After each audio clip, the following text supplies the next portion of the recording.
Salut à toi, bienvenue sur My Way de Finance. Aujourd'hui, dans cette vidéo, nous allons parler du Bitcoin. Oui, enfin du Bitcoin et pourquoi toujours le Bitcoin. C'est parti.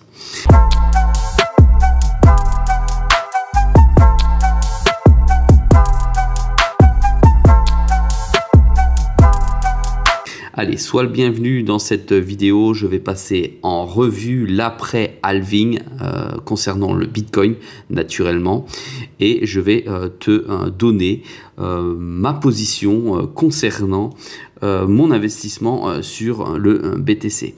Allez, comme tu peux voir aujourd'hui sur le graphe, aujourd'hui, il est à 58 279 $.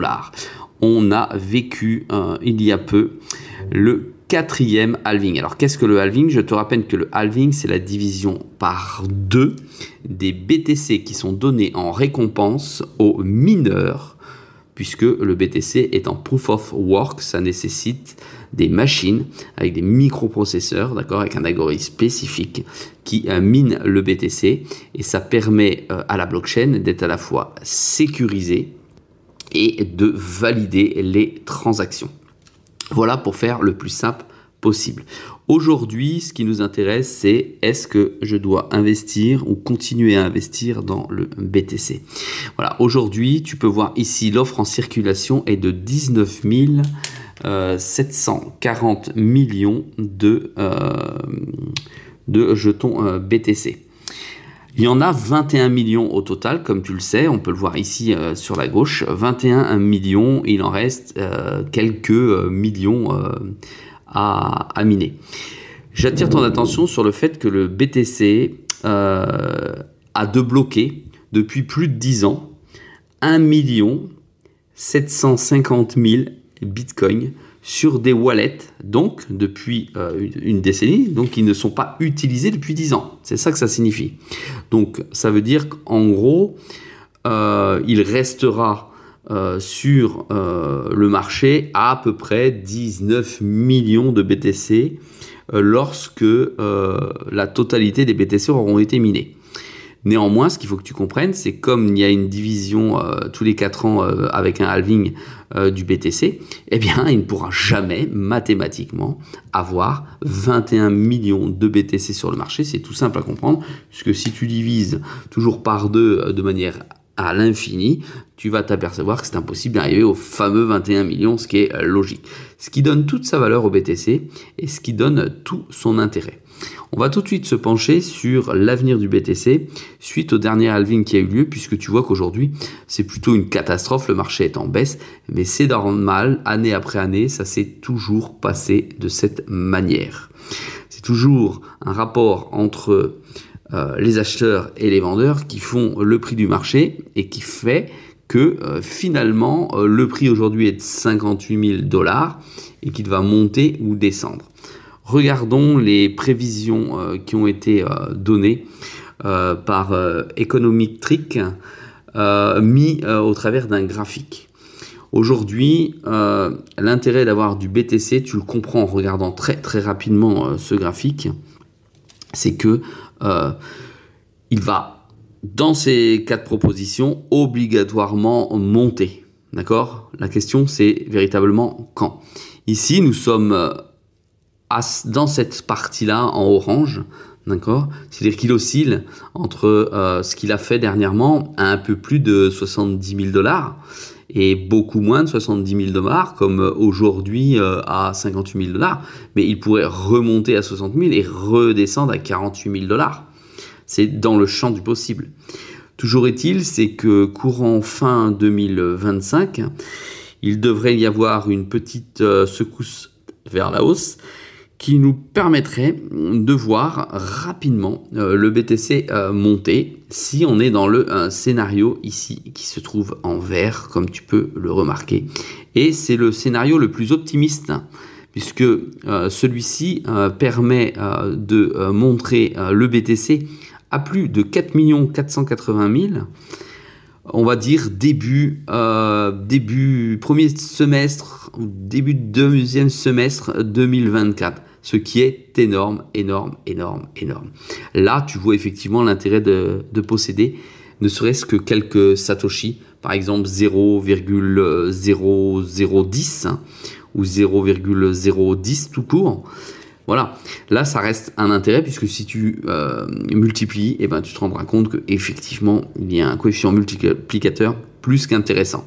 Aujourd'hui néanmoins, personne ne peut prédire cet avenir, on peut l'extrapoler de cette manière et sur ce graphique, cette extrapolation est simplement due à ce qui s'est déjà passé de manière historique, c'est-à-dire aux indicateurs historiques suite aux différents halvings, au halving 1, au 2, au 3, et maintenant c'est la représentation du 4e halving dans le champ du possible si celui-ci, le BTC, réagit de la même manière qu'il a réagi depuis la décennie dernière, on va le dire comme ça.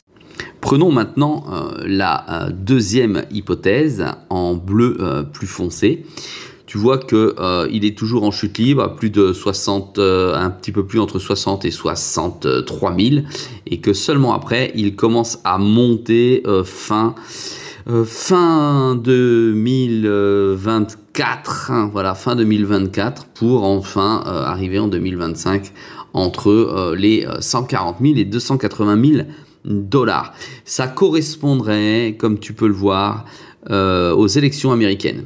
Voilà, donc là on est dans quelque chose qui commence à être un petit peu plus probable et raisonnable et tu vois que très rapidement en 2025 il vient tout de même toucher les 500 à 560 000 dollars très rapidement en fin de premier semestre et début de deuxième semestre 2024 et en 2026, fin du bull market, semblerait-il, il aurait tapé les 1 220 000 dollars, ce qui est énorme. Prenons la troisième hypothèse qui est en jaune, qui est un peu moins puissante, qui nous amène tout de même à plus de 280 000 en 2025, le BTC, et qui après stagnerait sur 2025 pour enfin 2026 commencer à chuter pour remonter ensuite en 2028. Ensuite, quatrième possibilité en rouge avec une chute forte qui permettrait à tous ceux qui ne holdent pas correctement le BTC, à tous les pigeons que nous avons, à tous ceux qui n'ont aucune confiance en Bitcoin, de sortir et de lessiver totalement le marché.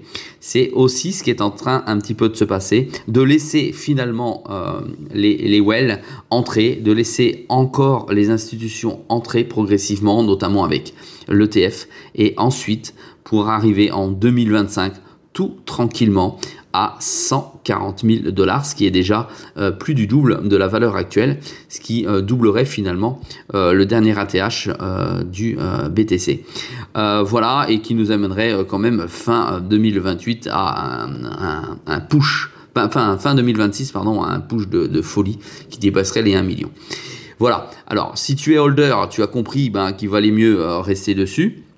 Si tu es un touriste et que tu es passager sur le Bitcoin, grimpe tout de suite dedans, parce que à mon avis, il y a un petit peu plus de garantie que le BTC fasse quelque chose, qu'un altcoin à 2 balles, et encore moins qu'un shitcoin type un memecoin fasse quelque chose. Voilà, ça donne à réfléchir. Attention, encore une fois, ça n'est pas un conseil en investissement, je ne suis absolument pas qualifié pour ça. Néanmoins, c'est une possibilité. Alors je vais te dire maintenant ce que je vais faire, puisqu'effectivement dans mon portefeuille je possède quelques Satoshi qui vont me permettre de bénéficier de cette situation, si tant est qu'elle arrive naturellement un jour.